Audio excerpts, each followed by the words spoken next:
नमस्कार, स्वागत है आपका न्यूज टाइम्स के इस बुलेटिन में। मैं हूं हेमलता और आइए सबसे पहले नजर डालते हैं आज के मुख्य समाचारों पर।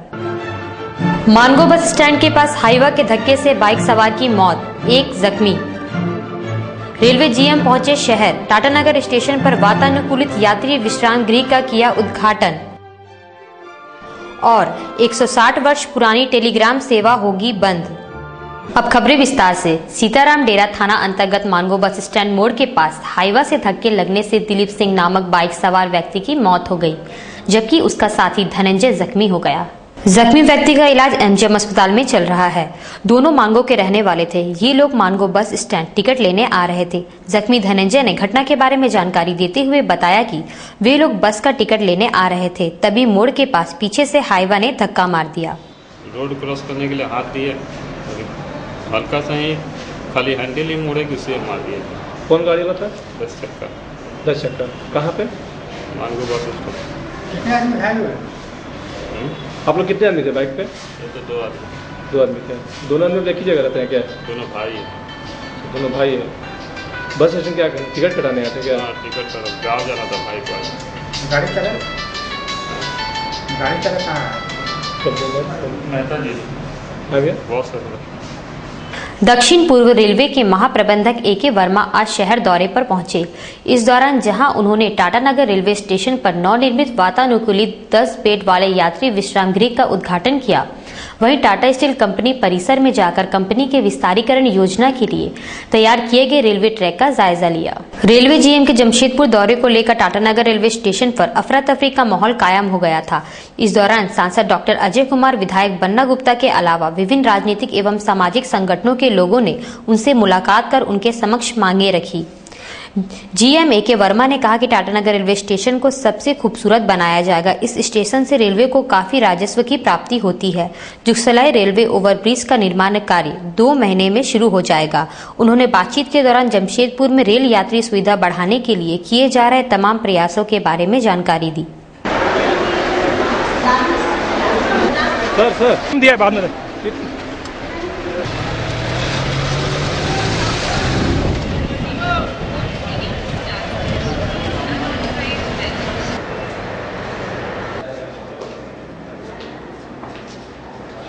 हमारे आज का जो निरीक्षण है उसका मुख्य उद्देश्य है कि जैसे आपको मालूम होगा चक्रधरपुर डिवीज़न की जो मुख्य आय का स्रोत है वो आयरन ओर लोडिंग है, और टाटा स्टील प्लांट जैसा आपका शहर का मेन प्लांट है वो बहुत इम्पॉर्टेंट है, और उसकी ग्रोथ जो है वो रेलवे की ग्रोथ से डायरेक्टली कनेक्टेड है।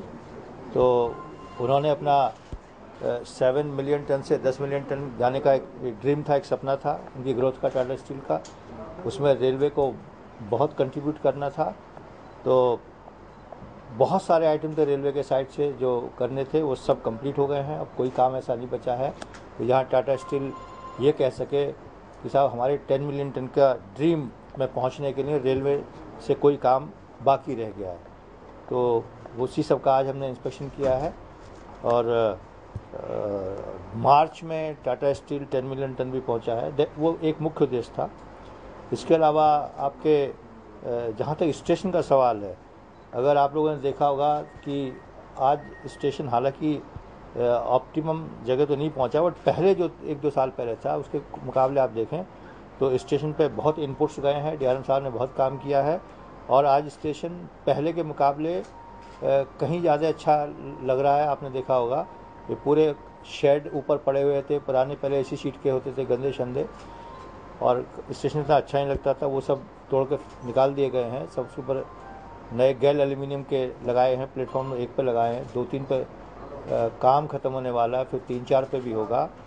और वो सीसी एप्रन हम लोग कहते हैं, जहाँ ट्रेन आके खड़ी होती है, नीचे साफ़ सफाई अच्छी रहे, सफाई करने में मदद मिले, उसके लिए वो काम सेंक्शनड है, वो काम भी हो जाएंगे। यहाँ से सलगा जरी के लिए एक तीसरी लाइन जो थी उस पर सिग्नल्स नहीं थे, तो गाड़ियाँ को डिस्पैच करने में यार्ड से बहुत टाइम लगता था, तो वो बहुत अब आसान हो गया है। वो देखिए सेकेंड एंट्री का काम तो करीब पूरा हो गया, लेकिन अब ये फुट ओवर ब्रिज है, ये थोड़ा सा हमारा काम पीछे चल रहा है हमारे टारगेट से, क्योंकि कॉन्ट्रैक्टर हमारा थोड़ा सपोर्ट इतनी बड़ी पा रही है, तो वो हो जाएगा तो आपका बहुत बड़ा पब्लिक के एडवांटेज के लिए काम होगा। ये सबसे बढ़िया स्टेशन है। अभी सबसे बढ़िया स्टेशन रांची है, लेकिन हम चाहते हैं कि रांची से भी बेहतर स्टेशन टाटानगर हो, क्योंकि टाटानगर से रेलवे को जो अर्निंग है वो मैक्सिमम है। तो हम चाहते हैं जहाँ से अर्निंग मैक्सिमम है वो स्टेशन भी सबसे बढ़िया दिखे। तो डीआरएम साहब इस तरफ काम कर रहे हैं और थोड़े दिन में आप देखेंगे कि ये रांची से बेहतर स्टेशन बनेगा। की जाए स्टेशन में। तीसरी हमारी मांग थी कि जो अजमेर जाने वाले लोग हैं, अजमेर शरीफ हो, जीन माता का मंदिर हो, खाटू बाबा का दर्शन के लिए, उन लोगों के लिए यहाँ से जयपुर की व्यवस्था बहाल की जाए। एक है कि जलियांवाला बाग जो हमारे शहर के जो ज़्यादातर सिख भाई हैं उनको डायरेक्ट इनको सुविधा बहाल की जाए। एक है तेलुगु भाषा भाषी लोग की आबादी भी यहाँ 1 लाख के समकक्ष है, उनके लिए भी कोई वैकल्पिक व्यवस्था बहाल की जाए। तो ये सब कुछ मांगों को लेकर हम जीएम साहब के पास आए थे। जीएम साहब ने हमसे कहा है, जनरली जो अधिकारी बोलते हैं कि विचार करेंगे, तो विचार करने का उन्होंने आश्वासन दिया है। हम आशावादी हैं, उम्मीद करते हैं कि वो विचार करेंगे और नहीं विचार करेंगे तो फिर हम लोग इस पर फिर आगे अग्रतर कार्रवाई करेंगे।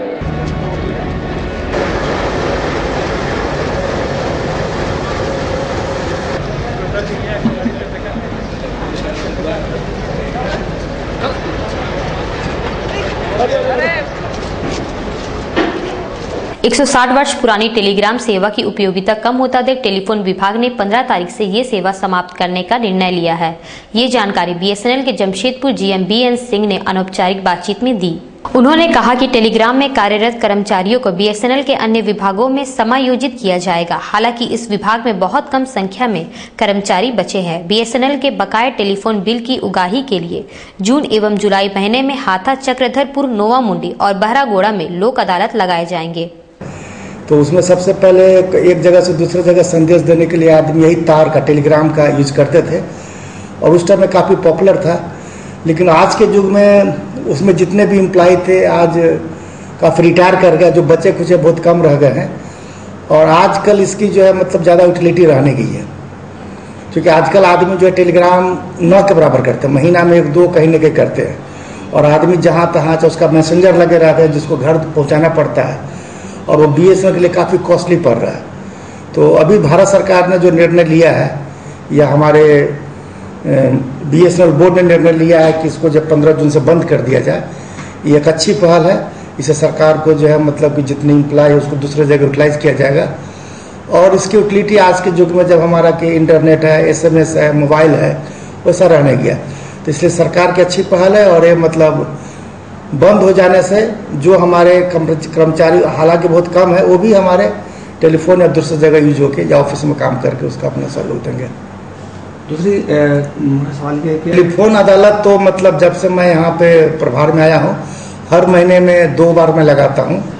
और अभी जून महीने में भी अभी हम लोग जो है लगाने का जो है 2 जगह जो है रखे हैं। एक जो है हाथा में एक माता श्री आश्रम है, वहाँ पे लगेगा 19 जून को। और दूसरा है सीकेपी चक्रधरपुर, वहाँ पे लगेगा 24 जून को। तो हाँ, ये जून महीना में। उसी तरह जो है हम लोग अभी जो है जुलाई के लिए भी हमने भी डेट जो है फिक्स कर दिया है कि जुलाई में हम लोग जो है नोवा मुंडी में लगाएंगे 17 जुलाई को और बहरागोड़ा में लगाएंगे 24 जुलाई को। तो इस तरह हम जो है हर महीने जो है 2-2 जगह टेलीफोन अदालत लगाते हैं। और संचार के माध्यम से या पेपर के माध्यम से या आप लोग के माध्यम से, चूँकि बीएसएनएल का काफ़ी बकाया जो है पब्लिक लोग के पास है, हम लोग उसका पेपर में भी आजकल चूँकि बार-बार नोटिस देने पर भी वो लोग नहीं टर्न अप हो रहा है या पैसा जो है भारत सरकार का नहीं दे रहा है, तो अब उनका बजाबते जो है पेपर में भी नाम दे रहे हैं। पूर्व मुख्यमंत्री अर्जुन मुंडा आज पार्टी के पूर्व अध्यक्ष डॉक्टर दिनेशानंद गोस्वामी के बिष्टुपुर आवास गए वहां भी पिछले दिनों सड़क दुर्घटना में जख्मी डॉक्टर गोस्वामी से मिलकर उनका कुशलक्षेम जाना। इस दौरान भाजपा के कई नेता उनके साथ थे। पत्रकारों के साथ बातचीत में अर्जुन मुंडा ने कहा कि लोकतंत्र में राष्ट्रपति शासन कोई विकल्प नहीं होता। झारखंड में कांग्रेस बैकडोर से सरकार चला रही है। राज्य में विकास का काम ठप है। राज्य के विकास के लिए विधानसभा भंग कर यहां नए सिरे से सरकार गठन के लिए पहल होनी चाहिए। देखिए, झारखंड की स्थिति दिनों दिन बदतर होते जा रही है। जो मांग और जो विषय भारतीय जनता पार्टी ने उठाया था, इस राज्य के लिए बहुत ज़रूरी हो गया है कि उसके अनुसार विधानसभा भंग की जाए और विधानसभा भंग के बाद नए जनादेश, नए चुनाव कराए जाए। लेकिन यहाँ कुछ क्षेत्रीय दल के रूप में जो लोग हैं, वो हमेशा इस बात को लेकर के परेशान है कि जोड़ तोड़ करके कुछ अप्रत्यक्ष कुछ प्रत्यक्ष रूप से इस ढंग से करे जिससे सरकार बन सके और उस सरकार का कोई उत्तरदायी न हो। ऐसे बिना उत्तरदायित्व की सरकार जब बनती है तो राज्य नुकसान में चले जाता है। ऐसे ही देश का इस समय यदि देखें तो लगातार केंद्र सरकार के नीतियों के वजह से गिरावट आई है। विभिन्न जो भी मानक है उसमें लगातार अर्थव्यवस्था का हालत खस्ता होते जा रहा है और विभिन्न तरह के आरोप में घिर चुकी केंद्र सरकार है। अगर आज कोई बात जदयू कोई निर्णय लेती है तो बीजेपी उस पर कभी हस्तक्षेप नहीं करती। उनका नेता कौन होगा, उनके पदाधिकारी कौन होंगे, ये विषय उनका है विशुद्ध रूप से। आज जब ये सवाल खड़े हो रहे हैं तो ऐसा लगता है कि उन्हें अपने बारे में कम और दूसरे के बारे में रुचि ज़्यादा है। तो ये राजनीति में नहीं चलता है। आसू जमशेदपुर महानगर का कार्यकर्ता सम्मेलन आज माइकल जॉन प्रेक्षागृह में आयोजित हुआ, जिसमें संगठन को धारदार बनाने के लिए नई कमेटी के गठन पर विचार विमर्श किया गया। सम्मेलन में विधायक रामचंद्र सहित जिले के तमाम नेता व कार्यकर्ता मौजूद थे। इस दौरान जनता से जुड़ी समस्याओं को लेकर कई प्रस्ताव पारित किए गए। विधायक रामचंद्र सहीस ने कहा कि पूरे राज्य में आसू के संगठन का विस्तार तेजी से हो रहा है। राज्य की जनता को आसू से काफी उम्मीदें हैं। यदि राज्य में आसू की सरकार बनी तो पार्टी सुप्रीमो सुदेश महतो के नेतृत्व में झारखंड का तेजी से विकास होगा। 35 सालों से निलंबित है, बोलेंगे कि ये लोग आशा में है, लेकिन आज वो 86 बस्ती मात्र 86 बस्ती ही नहीं रहा, बल्कि आज 86 बस्ती का वृद्धि होकर 154 बस्ती हुआ और आजसू पार्टी महानगर समिति 154 बस्ती के हर सुख सुविधा, हर अधिकार, मालिकाना हक तो दिला के ही रहेंगे। इसके लिए नगर समिति चरणबद्ध तरीके से आंदोलन करेंगे और उचित स्थान पर इस प्रस्ताव को पहुंचाने का काम करेंगे। धटकेडी क्षेत्र की विभिन्न समस्याओं को लेकर कांग्रेस के लोगों ने आज जिसको कार्यालय के समक्ष प्रदर्शन किया। इस दौरान विभिन्न मांगों से संबंधित जिसको प्रबंधन को एक ज्ञापन सौंपा गया। प्रदर्शनकारियों का नेतृत्व विधायक प्रतिनिधि शहजाद खान कर रहे थे। शहजाद खान ने समस्याओं के बारे में जानकारी देते हुए कहा कि धटकेडी में सार्वजनिक शौचालय और नल का अभाव है। क्षेत्र की नालियां टूटी हुई है, गंदगी का अंबार लगा हुआ है, जिसको प्रबंधन को जनता से जुड़ी इन समस्याओं को गंभीरता से लेना चाहिए। बंद करो,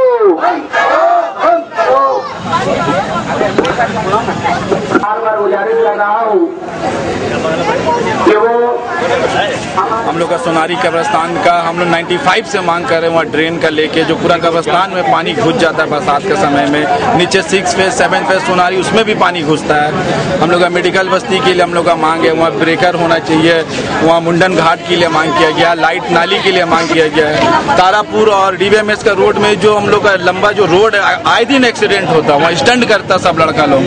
तो वहाँ के लिए हम लोग ब्रेकर का मांग किए हैं। कबरिया स्कूल का रोड में हम लोग ब्रेकर का मांग किए हैं। जितना गली है सब में हम लोग पेवर ब्लॉक का मांग किए हैं। ढटकीडी का जो गली है उसमें पेवर ब्लॉक का मांग किया, क्योंकि पूरा दिन पर दिन गाड़ी बढ़ते चले जा रहा और समस्या बढ़ते चले जा रहा जाम का, उसके हम लोग मांग किए हुए हैं। पानी का प्रेशर इतना कम आता है कि आदमी बहुत परेशान है और लाइन का वही स्थिति होते चले जा रहा है। आने वाला दिन में ये डीवीसी कर देगा किसको। इसके लिए हम लोग एक आवाज उठाए हैं, अगर जिसको मानता है तो ठीक, नहीं तो इसके बाद बड़ा आंदोलन करेंगे और अनशन में बैठ जाएंगे हम लोग सब, जितना भी है, जितना भी बस्ती सोनारी जितना कदम हम लोग भूख हड़ताल में बैठ